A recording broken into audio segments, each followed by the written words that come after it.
오늘 본문의 말씀은 느헤미야 1장인데요. 이 말씀은 느헤미야가 하나님에게 기도하는 그런 소명을 받으면서 기도하는 그런 장면을 다루고 있습니다.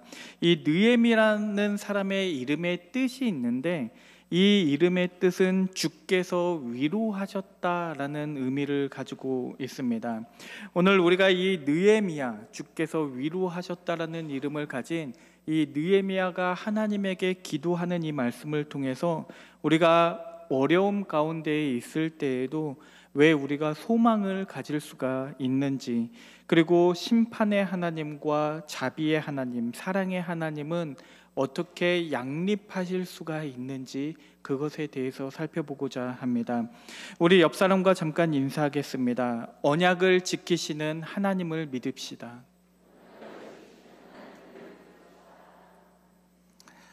제가 방금 이 심판의 하나님과 사랑의 하나님에 대해서 이야기를 했는데, 여러분들은 심판의 하나님이시면서 동시에 사랑의 하나님이신 그 하나님을 믿으십니까? 여러분들이 이것에 대해서 굉장히 교회를 다니면서 많이 들으셨을 텐데, 여러분들은 하나님께서 한 분 하나님이신데 심판의 하나님도 되시고 사랑의 하나님도 되신다는 이 말씀을 여러분들은 어떻게 이해하고 계십니까?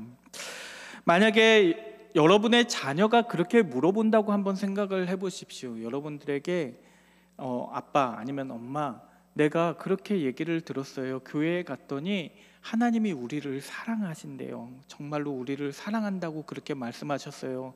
그런데 내가 성경을 읽어보니까 하나님께서는 그의 말씀을 듣지 않는 사람들을 죽이기도 하시고 심판하기도 하시는 장면이 너무나 많이 나오는데 우리는 그것을 어떻게 이해해야 합니까? 라고 그렇게 물어본다면 여러분들은 어떻게 대답을 하시겠습니까? 생각보다 이 대답은 쉬운 대답이 아닙니다. 그래서 많은 사람들은 이것을 설명하려고 이렇게 억지로 이렇게 생각을 하다 보니 이 구약의 하나님과 신약의 하나님을 나누어서 분리시켜서 그렇게 이해하기도 합니다. 그러니까 구약의 하나님은 심판의 하나님이시고 진노의 하나님이시지만 신약에 들어와서 하나님은 사랑의 하나님이 되셨다라고 그렇게 이해를 하는 것입니다. 그러나 여러분들 다 이미 알고 계시겠지만 하나님은 한 분 하나님이시고 하나님은 변하시지 않는 분이시기 때문에 회전하는 그림자가 없고 어제도 오늘도 내일도 동일한 하나님이시기 때문에 하나님은 구약의 하나님과 신약의 하나님은 서로 다른 분이 아닙니다. 그래서 사람들이 이걸로 설명을 하지 못하니까 이 하나님을 우리에 대입시켜서 이해하려고 하기도 합니다. 그러니까 우리가 그렇잖아요. 우리에게는 감정이라는 게 있고 그 감정에 기복이 있기 때문에 내가 기분이 좋으면 상대방한테 친절하게 대하고 그에게 사랑을 베풀지만 내가 기분이 좋지 않으면 그 사람에게 쉽게 화를 내고는 합니다. 그래서 우리가 하나님도 그렇지 않을까? 하나님도 인격적이라고 말씀하셨으니까 하나님도 우리와 같지 않을까라고 그렇게 생각을 합니다. 그러니까 하나님 안에 두 가지의 성격이 다 들어가 있어서 가끔은 화를 내시고 화를 참지 못하실 때는 폭발하기도 하시지만, 그렇지만 기분이 좋으실 때는 우리를 용서하기도 하시고 우리에게 사랑을 베풀기도 한다라고 그렇게 이해를 하는 것입니다. 그러나 예상했듯이 이러한 생각도 성경에서 말하고 있는 하나님의 모습과는 거리가 멉니다. 우리가 신학적으로 보았을 때 말할 때는 하나님의 단순성이라고 그렇게 말을 해요. 하나님은 이 하나님의 속성 두 가지가 서로 섞여 있는 그런 복합체가 아니라 하나님은 순수하신 분이다, 단순하신 분이다 라고 그렇게 얘기해서 하나님 안에 있는 두 속성이 서로 갈등을 일으키거나 다툴 수는 없다라고 우리가 가르칩니다. 그러니까 이 하나님은 분명히 심판의 하나님이시고 사랑의 하나님이신데, 이것을 우리가 자꾸만 이것을 설명하려고 들면서 자꾸 잘못된 설명을 하게 되는 이유는 이 사랑과 심판을 서로 대립의 개념으로만 그렇게만 이해를 하기 때문입니다. 이 사랑하는 것과 그리고 심판을 하는 것은 서로 대립되는 개념이기 때문에 한 분에게 이 두 가지가 어떻게 있을 수 있지를 설명하지를 못하는 것입니다. 그런데 이러한 것들을 우리 주변에서도 쉽게 이해할 수 있는 방법이 있습니다. 물론 하나님과 우리는 같지 않아요. 그래서 제가 말씀드리는 예는 정확하게 하나님을 설명하는 거라고 말씀드릴 수는 없을 겁니다. 예를 들면 제가 앞서 말씀드렸던 하나님의 단순성과 같은 것들은 하나님만 가지고 계시는 속성이에요. 이 세상에 그 어떤 것도 그러한 것들은 없습니다. 하나님만이 단순한 그 퓨어한 그 순수함을 유지하고 계시기 때문에 하나님에게만 적용될 수 있지만, 우리가 이해를 돕기 위해서 예를 들 수 있다면 이 부모와 자녀와의 관계를 통해서 이 두 가지가 함께 있을 수 있다는 것을 이해할 수가 있습니다. 부모가 아이를 훈육하고 지도하고 잘못된 길로 가지 않게 하기 위해서 아이를 혼내고 징계하고 화를 내는 것처럼 보이지만, 사실은 그 아이를 너무 사랑하기 때문에 하는 것이라는 것을 여러분들도 다 이해하실 수가 있을 겁니다. 그러니까 하나님도 이와 같아서 우리를 심판하시기도 하고 우리를 징계하시기도 하지만, 그것은 다 우리를 위해 하는 것이고 우리를 사랑해서 그렇게 하시는 것이라고 우리는 그렇게 믿습니다. 그래서 출애굽기 34장 6절에서 7절 말씀을 보면 이 두 가지의 하나님을 동시에 소개를 하면서 이것이 하나의 하나님을 가리키는 것이다 라고 그렇게 말하고 있습니다. 말씀을 보면 여호와께서 그의 앞으로 지나가시며 선포하시되 여호와라 여호와라, 자비롭고 은혜롭고 노하기를 더디하고 인자와 진실이 많은 하나님이라. 인자를 천대까지 베풀며 악과 과실과 죄를 용서하리라. 그러나 벌을 면제하지는 아니하고 아버지의 악행을 자손 3, 4대까지 보응하리라. 그러니까 이 말씀을 보면 하나님은 은혜를 베푸시는 하나님이라고 앞에서 분명하게 밝히고 있음에도 불구하고 뒷부분에 가서는 그러나 하나님은 보응하시는 하나님이다, 하나님은 갚으시는 하나님이다 라고 그렇게 말씀하고 있습니다. 그런데 이 하나님이 한 분 하나님이라는 거예요. 그리고 이것을 너무나 잘 보여주고 있는, 이 신학적인 이해를 잘 보여주고 있는 말씀이 있다면 그것이 오늘 본문의 말씀인 이 느헤미야서 1장의 말씀입니다. 이 느헤미야서를 보면 이 느헤미야라는 인물이 등장을 하는데, 이 느헤미야는 바벨론의 포로로 잡혀간 사람들 후손으로서 페르시아에 살고 있던 사람이었습니다. 이 유다 왕국이 멸망하고 나서 예루살렘이 느부갓네살에 의해서 함락이 돼요. 그리고 느부갓네살 2세에 의해서 함락이 된 후에 많은 사람들이 바벨론의 포로로 잡혀가게 됩니다. 우리가 지난주에도 함께 봤었는데 다니엘과 그 세 친구들이 이 바벨론의 포로로 잡혀갔던 대표적인 사람들이라고 말할 수 있을 겁니다. 그런데 이제 시간이 흘러요. 그 시간이 오래 지나고 나서 이 바벨론, 그 당시에 전 세계를 휘어잡았던 그 바벨론이라는 나라가 멸망을 합니다. 그리고 이제 새로운 패권 국가가 등장을 하는데 그것이 페르시아였어요. 그런데 이 페르시아는 이 바벨론이 펼쳤던 정책과 조금 다른 정책을 펼쳤습니다. 이 바벨론은 이 어떤 나라를 정복하게 되면 그 나라의 인재들, 기술자들이라든지 왕족들이라든지 이런 사람들을 자기 바벨론으로 데려가서 그들을 활용했어요. 그런데 이 페르시아는 그 강제 이주 정책을 펼치지 않았기 때문에 이 바벨론의 포로로 잡혀 있던 사람들을 너희가 다 고국으로 돌아가도 좋다, 고향으로 돌아가도 괜찮다라고 그렇게 허락을 해주었습니다. 그래서 이 세 차례에 걸쳐서 너무나 많은 사람들이 포로로 잡혀갔었기 때문에 한 번에 다 돌아오지 못하고 세 번에 나누어서 돌아오게 되는데, 그것이 1차 귀환, 2차 귀환, 3차 귀환이라고 우리가 그렇게 얘기를 합니다. 그런데 그 중에서 3차 귀환, 마지막 귀환을 이끌었던 사람, 그 지도자가 누구였냐면 느헤미야라는 이 사람입니다. 그런데 이 느헤미야는 이 3차 운동을 이끌고 3차 귀환을 이끌고 이 예루살렘의 성벽을 건축했던 사람입니다. 많은 사람들이 느헤미야 그러면 성전을 건축한 사람이라고 오해하기도 하는데, 느헤미야는 성전을 다시, 그건 스룹바벨이고 이 성벽을 다시 건축했던 사람이 이 느헤미야입니다. 그런데 이 느헤미야의 그 삶을 잘 살펴보면요, 이 느헤미야는 유대인이기는 해요. 유대인이긴 한데 유대에서 태어난 사람은 아니었을 것이라고 그렇게 추정을 합니다. 성경에 그것이 나와 있지는 않습니다. 성경에 느헤미야가 어디에서 태어났다라는 기록은 없지만, 우리가 이 예루살렘이 멸망했던 시기와 이 느헤미야의 시기 사이에 140년이라는 긴 시간이 있었다는 것을 우리가 고려해 볼 때, 페르시아에 살고 있었던 느헤미야는 아마도 페르시아에서 태어났을 것이다, 아니면 바벨론에서 태어났을 것이다 라고 그렇게 추정을 합니다. 그러니까 쉽게 얘기하면은 이 느헤미야는 페르시아에서 살았던, 그 우리가 쉽게 이민 2세라고 말하거나 3세라고 말하는 그런 사람의 종류였다는 말입니다. 그리고 그 느헤미야의 특징이 한 가지가 더 있는데, 성경에 기록된 것을 보면 이 느헤미야가 왕의 술 맡는 관원이었다라고 그렇게 기록이 되어 있습니다. 이 당시에 술 맡는 관원, 이 왕의 술을 맡은 관원이라는 것은 이 사람이 얼마나 높은 지위에 있었는지를 보여주는 것입니다.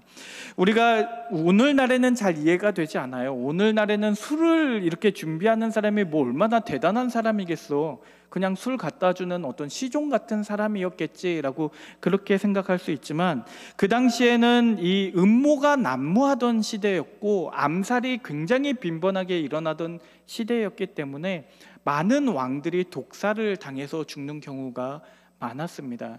그러니까 이 왕이 자기가 마시는 술을 맡길 수 있는 사람, 내가 마시는 그 술을 관리할 수 있도록 신임할 수 있는 사람을 술 맡는 관원이라고 그렇게 불렀던 것입니다. 당시에 이 술을 물처럼 마셨다는 것을 생각해 보면, 그 당시에는 물이 좋지 않아서 술을 물처럼 마셨는데, 그것을 고려해 보면 이 느헤미야의 이 지위가 얼마나 높은 지위였는지를 우리가 생각해 볼 수가 있을 겁니다.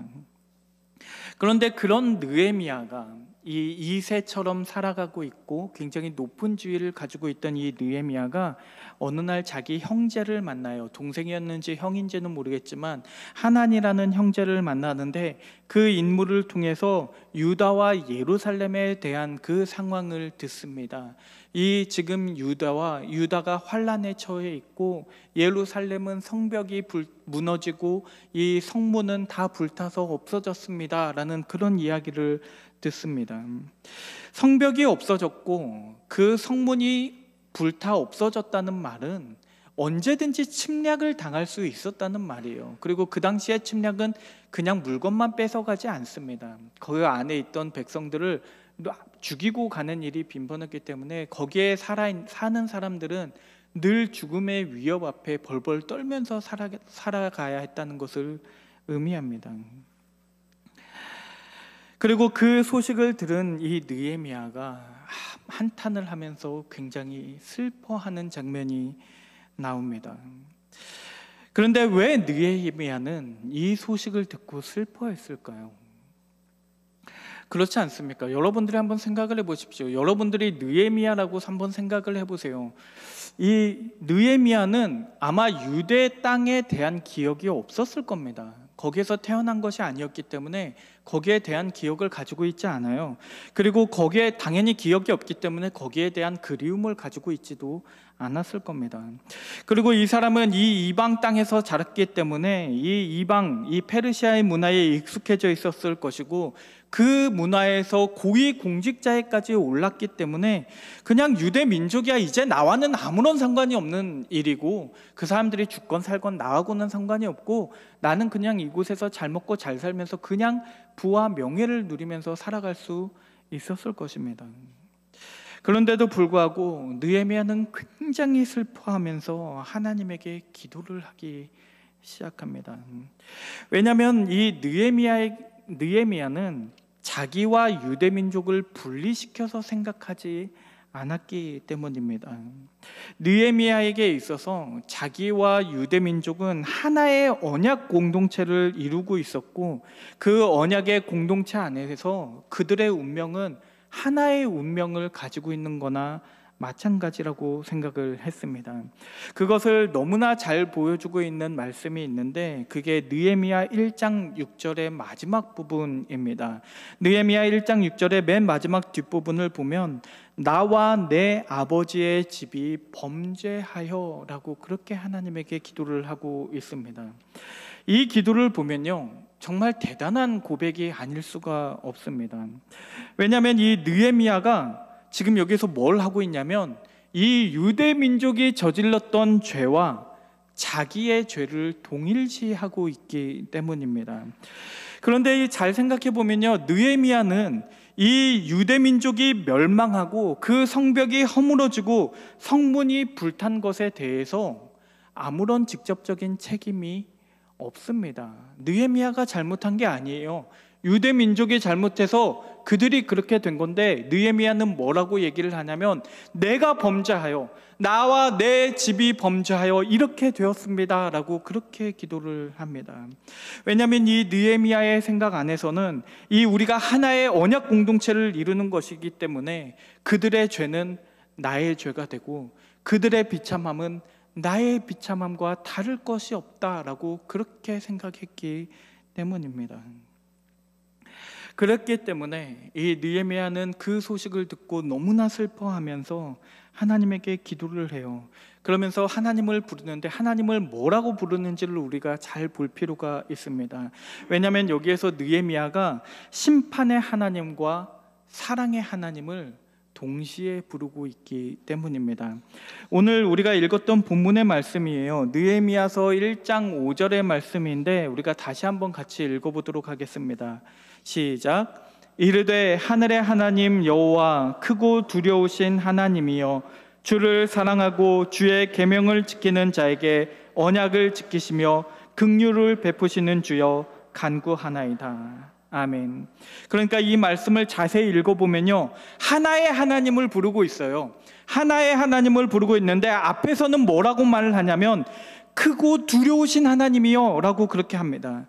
그리고 뒷부분에 가서는 뭐라고 말을 하냐면 언약을 지키시며 긍휼을 베푸시는 주여 라고 이야기를 합니다. 여기에서 긍휼이라고 번역된 단어는 여러분들 잘 알고 계시는 헤세드, 그 단어를 사용하고 있어요. 그러니까 사랑의 하나님이요 라고 그렇게 말하는 것과 다르지 않습니다.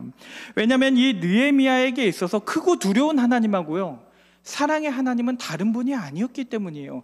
그분은 하나의 하나님이었기 때문에 이 느헤미야가 이렇게 기도를 시작하고 있는 겁니다.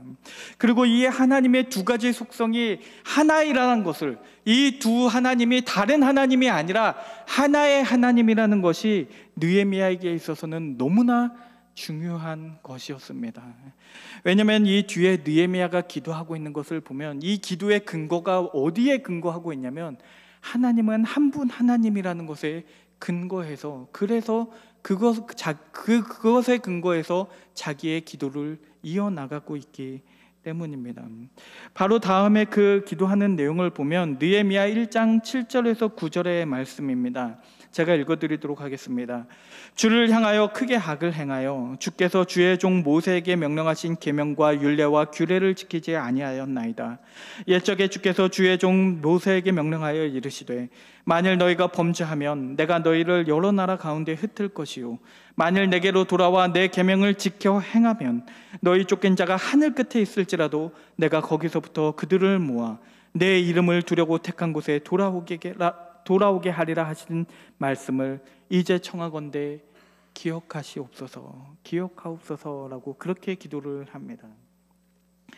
그러니까 이 말씀을, 이 기도를 자세히 잘 보고 있으면요, 느헤미야는 이스라엘이 멸망한 이유를 이스라엘이 약했거나 연약했거나 아니면 하나님에게 힘이 부족한 것이었다고 그렇게 이해하고 있지 않습니다. 느헤미야는 그렇게 말하고 있는 것이 아니라, 하나님, 우리가 이렇게 된 이유는 우리가 멸망하고 우리가 이렇게 비참하게 된 이유는 우리가 하나님의 언약을 어겼기 때문입니다. 우리가 언약을 어겼기 때문이라고 그렇게 고백을 합니다. 이 고백이 굉장히 중요한 이유는 느헤미야는 이 상황에서도, 이스라엘이 경험하고 있는 그 환난과 고통 싸움 가운데에서도, 그 절망 가운데에서도 하나님의 신실하심을 말하고 있기 때문입니다. 그러니까 하나님은 이스라엘 민족하고 언약을 맺으셨는데, 이 신명기서 28장을 보면 그 언약의 내용이 굉장히 자세히 나와 있습니다. 그 언약을 제가 요약해서 말씀드리면, 이스라엘 민족과 언약을 맺으면서 하나님께서 그렇게 말씀하셨어요. 너희가 내가 명령한 것들을, 내 언약을 잘 지키면 내가 너희의 하나님이 되어서 내가 너희를 보호하리라. 그러나 너희가 내 언약을 지키지 않는다면 내가 너희를 흩어버릴 것이다, 너희를 멸망시킬 것이다 라고 그렇게 말씀을 하셨습니다. 그러니까 느헤미야가 볼 때, 느헤미야의 관점에서 이스라엘이 멸망하고 이렇게 비참한 운명을, 비참한 상황을 맞이하게 된 이유는 바벨론이 강력해서가 아니라, 페르시아가 강성해서가 아니라 하나님께서 언약에 신실하셨기 때문입니다. 놀랍지 않습니까? 하나님께서 언약에 신실하셨기 때문에 우리가 이렇게 비참하게 되었습니다. 하나님은 언약을 지키지 않는 자에게 징계를 약속하셨고, 하나님이 신실하시기 때문에 그 언약의 내용대로 우리가 징계를 받았습니다. 그러나 그것이 사실이라면 우리가 회개하여 하나님께 돌아가서 이제는 우리가 하나님의 언약을 잘 지키면서 살아간다면 하나님께서 우리를 회복시키지 않으시겠습니까? 하나님은 언약에 신실하지 않으십니까? 라고 그렇게 기도를 하고 있는 것입니다. 그러니까 느헤미야에게 있어서 이건 너무나 중요한 거예요. 하나님은 언약에 신실한 하나님이시기 때문에 심판하시는 하나님이시면서 동시에 긍휼을 베푸시는 하나님이십니다. 그 어느 쪽이든 하나님은 한 분 하나님이에요. 하나님은 언제나 언약에 신실하십니다. 그러니까 느헤미야에게 있어서 이스라엘의 멸망은, 그들이 처한 그 환난 가운데 있는 것은 우연이 아니에요. 우연이 아니라 철저하게 하나님의 주권 아래에서 일어난 일이었고, 하나님의 약속대로 이루어진 것입니다. 그래서 느헤미야가 기도를 시작하면서 하나님을 그렇게 부르는 겁니다. 크고 두려우신 하나님, 그리고 언약을 지키시고 긍휼을 베푸시는 하나님, 그리고 기도를 합니다. 하나님은 심판의 하나님이시면서 언약에 충실하시어 긍휼을 베푸시는 하나님 아닙니까? 우리를 다시 구원하여 주시옵소서, 우리가 다시 언약으로 돌아가겠습니다 라고 그렇게 기도를 하는 겁니다. 그렇게 되기만 한다면, 우리가 이제 언약을 지키기만 한다면 하나님께서 약속하셨던 것처럼 너희 쫓긴 자가 하늘 끝에 있을지라도 내가 내 이름을 두려고 택한 곳에 돌아오게 하리라고 약속하셨던 것처럼 우리를 다시 회복시켜 주십시오 라고 기도합니다. 그리고 이 느헤미야의 기도는 결국 예수 그리스도에게까지 나아가고 있습니다.